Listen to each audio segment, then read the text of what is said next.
What is good? It's your boy SimD'sReviews. I'm back in with another video, and today's video is going to be about Halloween 2018. I got a theory, and I think it's one of the best theories I've ever had on this channel ever. If you're a big fan of Halloween, you're gonna I don't know if you're gonna want to watch this video because there might be spoilers if this theory actually comes true. But I trust me, it makes sense that what I'm about to talk about actually might be real. To my subs, I know I have not been making videos for a lot. I'll be honest with you guys. I've been a little bit under the weather. If you can't hear, I'm a little bit stuffy because you know when the seasons change, I start getting stuffy, allergies and stuff like that. And B, I just really haven't been in it. Just making videos, I really haven't been in it. A lot of stuff going on. And I really just haven't been in it to do it. But nevertheless, I'm making this video because Halloween is my favorite horror franchise, and I'm a big horror fan. I love horror. I absolutely love horror. So let me just get straight up into the theory. Again, potential spoilers if this were to end up coming true. Potential spoilers, I'll put it in the title of the video. But if you're a big Halloween fan, you might want to hear this. So I watched the Halloween trailer like 30 times. I absolutely love Michael Myers. I watched it like 30 times. And I caught a couple of things that I thought were pretty interesting. So the theory that I have about Halloween 2018 is this. Martin, I'm pretty sure his name is Martin, which is the film dude who's doing the documentary on Michael. I think Martin is a Loomis. I think that Dr. Loomis may have a grandson. I think that's Martin. And I think, and there's a couple of reasons. I'm going to go through the reasons why I think that Martin might be his grandson. Either Martin is his grandson or the girl that he's with is his granddaughter. I think that Dr. Loomis had a family. So first of all, let me just go over the beginning, right? So obviously we know that this movie takes place 40 years after the original Halloween. In 1978, Halloween night, 1978, in Haddonfield, Illinois, where Michael terrorized young Laurie Strode, a young 17-year-old Laurie Strode, and killed a bunch of her friends and terrorized it, right? So I think that Martin is Dr. Loomis's grandson because what I think is that Loomis, after the events of the first Halloween, I think Loomis just left Haddonfield altogether. I think he left because remember, they're retconning everything after the first Halloween. So Halloween 2 and 3 and all that, they don't exist anymore. At least in this universe.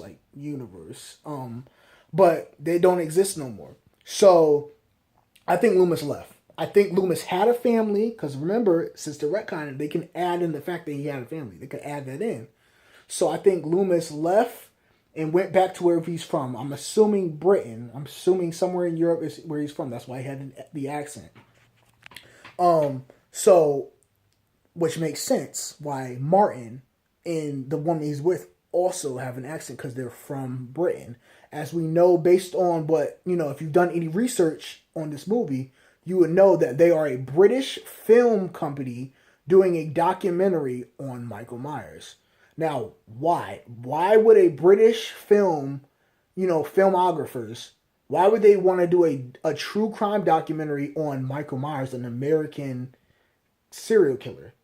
He killed what? How many people died in the first Halloween? Outside of his sister. Didn't he kill like 4 of Laurie's friends? I don't remember. I haven't watched Halloween so long, but I'm pretty sure he killed 4 of Laurie's friends. So you're talking about a guy who killed 4 people and attempted to kill Laurie. There's a whole lot more serial killers that you guys could go after to do a documentary on, but they're doing it on Michael. Now, obviously, it's Halloween, so of course they're doing it on Michael. That would make sense, obviously. But it makes me wonder, why is this person, Martin, so fascinated with Michael? Could it be that it's because it's a true life story of what his grandfather went through? I'm almost positive that Dr. Loomis, although dead, Donald Pleasance is dead in real life, so obviously they can't bring Dr. Loomis in this movie.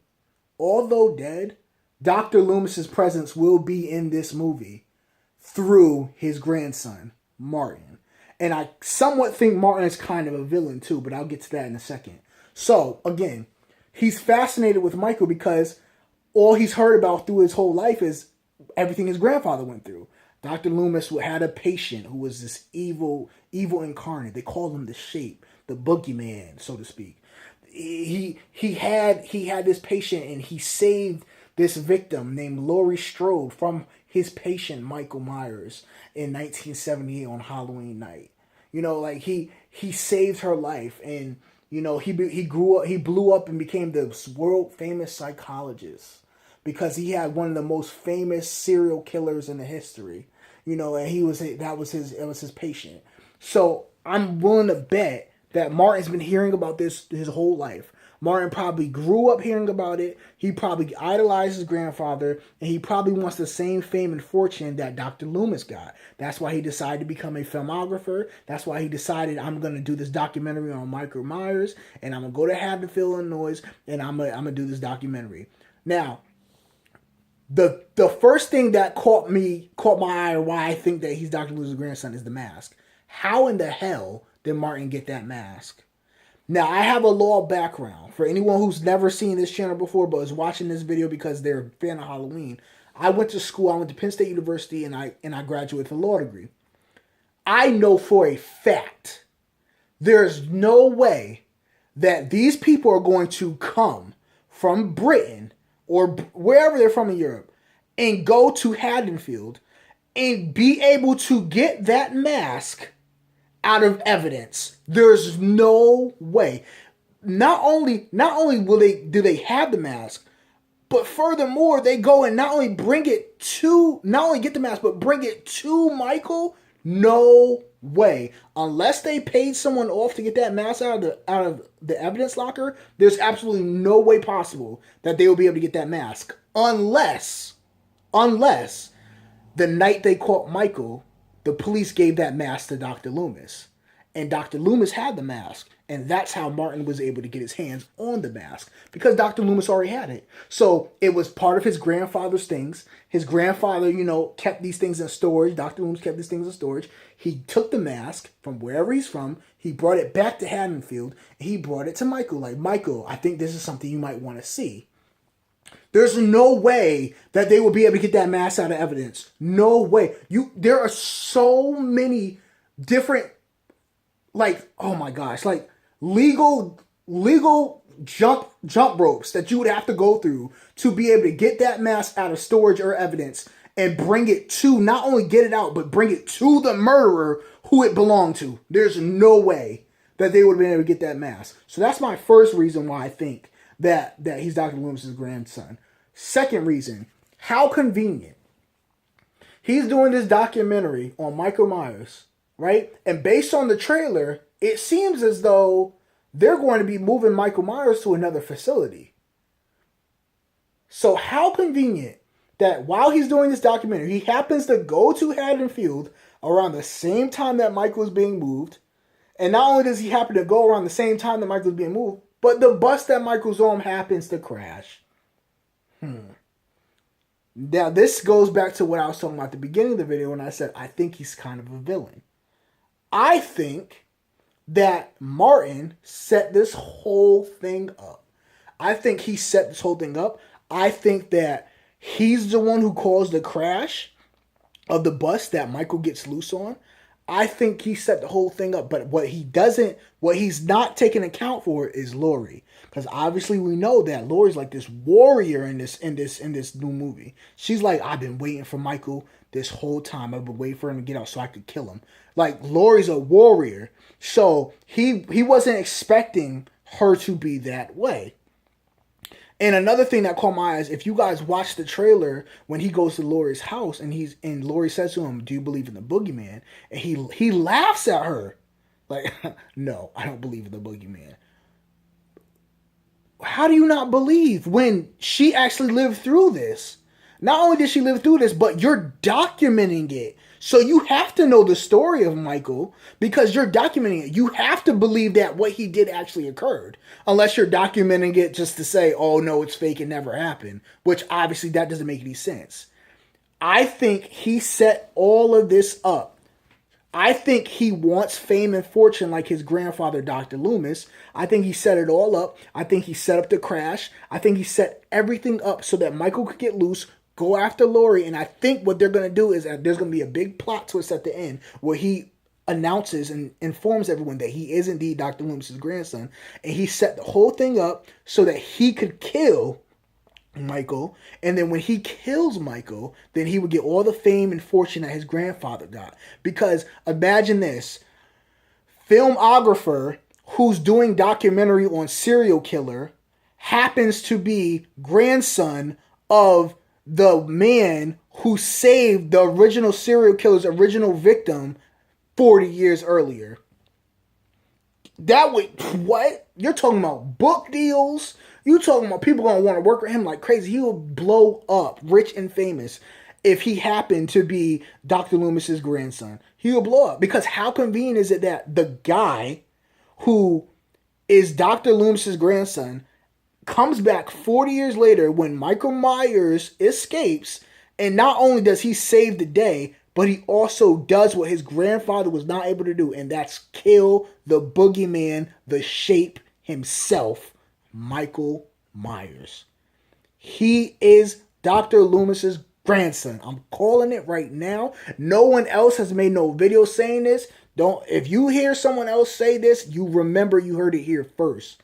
No one else said it. I think Martin is Dr. Loomis's grandson. Also, and my final reason for believing that he's Dr. Loomis's grandson, because again, there's a lot of convenient things going on in this trailer. Now again, this is just a trailer, so it's obviously edited on purpose to take bits and pieces from the movie, put them all in the trailer, and shape it all out, right?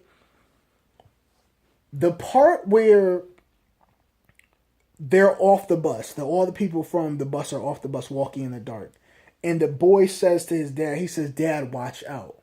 Now, there's a guy standing in front of the car, and we assume that's Michael because his face is clouded and you can't see his face. So we're assuming that's Michael who's in front of the car. What I think is going to happen is I think they're going to get out of the car. I think they might even actually hit him. They're going to get out of the car like, "Oh my gosh, are you okay?" Michael's either going to kill the father or like knock the father out, or he's going to kill both the father and the son. I don't think that's going to happen, but I think he was going to either kill the father or knock the father out, and then I think he's going to steal that car. Now, here's the kicker. It's pitch black at night. He's going to steal the car. How is it that he's going to get back to Haddonfield, or, well, Smith Grove, but how is it that he's going to get back to in town, and not only get back in town, but get to the exact same gas station or car parts, wherever they're at, where the ladies in the bathroom stall? He's going to get back to the exact same one where the documentary film crew is already at. How? Because we see in the trailer, we see Martin walks into the place and there's a body on the ground. We then cut to the lady who's part of Martin's crew, the woman who's with Martin when he shows the mask to Michael. We then cut to that, and she's in the bathroom stall. And then Michael takes the teeth and he drops them over the bathroom stall, right?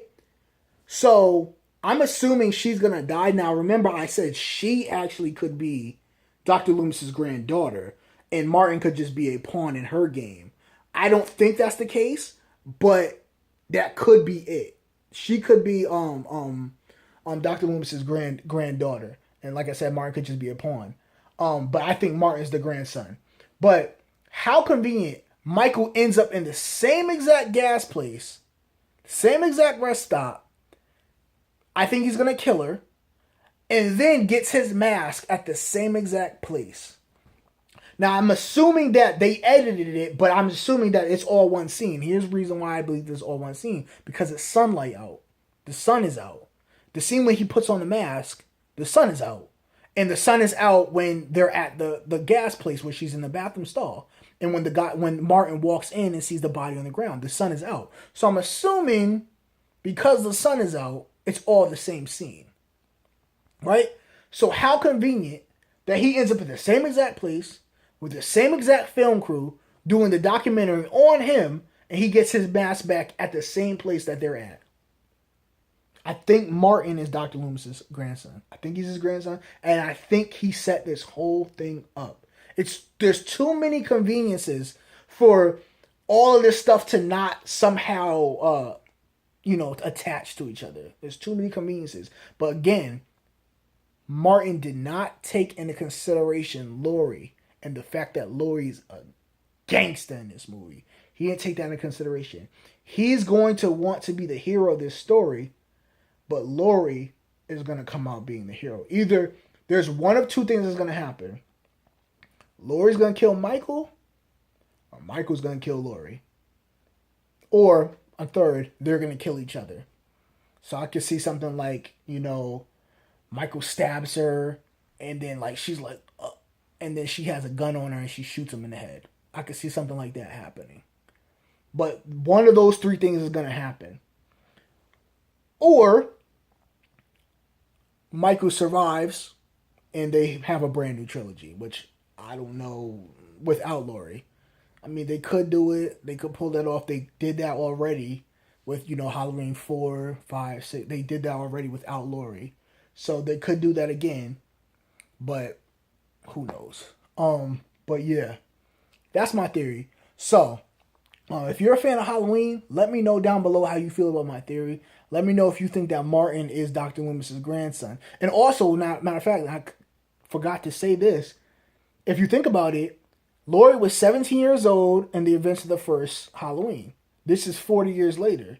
This guy, Martin, definitely looks like he could be 30 years younger than Laurie. So if Dr. Loomis had a child at that time, then it's safe to assume that if let's say he had a daughter, say Dr. Loomis had a daughter, if she was around the same age as Laurie, it's safe to assume that if she had a child, that Martin would be in that age range of where she would be. You know what I'm saying? Martin would be in that age range, about 30 years younger than Laurie or so. And again, even if it's the lady that Martin's with, if she's the granddaughter of Loomis, and again, Martin's the pawn, she would be in that age range as well. You know what I'm saying? Why would you be fascinated? You're from Britain. You're British. Why would you be so fascinated with Michael Myers? Like, you could be fascinated with a plethora of serial killers who've murdered way more people, but you're fascinated with Michael Myers. Even going as far as bringing his mask, his iconic mask, back to him. How'd you get the mask? Because your grandfather had it, Martin. I know. I already know. But anyway, that's my theory, guys. And again, it's just a theory. It could be true. It could not be true. It's just a theory. That's all it is. But you guys know what to do, especially when my subs know what to do. Like, favorite, share, comment, subscribe. Let me know down below if you're a fan of Halloween. Let me know how you feel about my theory. And again, I apologize for not being consistent with videos. I just haven't had it in me. But if you're new to the channel, and you're a Halloween fan, and you're watching this, let me know also how you feel about my theory. Do you think it's possible that Martin might be the grandson of Dr. Loomis, or the woman he's with might be the granddaughter of Dr. Loomis? Let me know down below. And again, like, favorite, share, comment, subscribe, and do all that good stuff. And that's pretty much it, guys. I'm SimD'sReviews, and I'll holler at y'all later. One.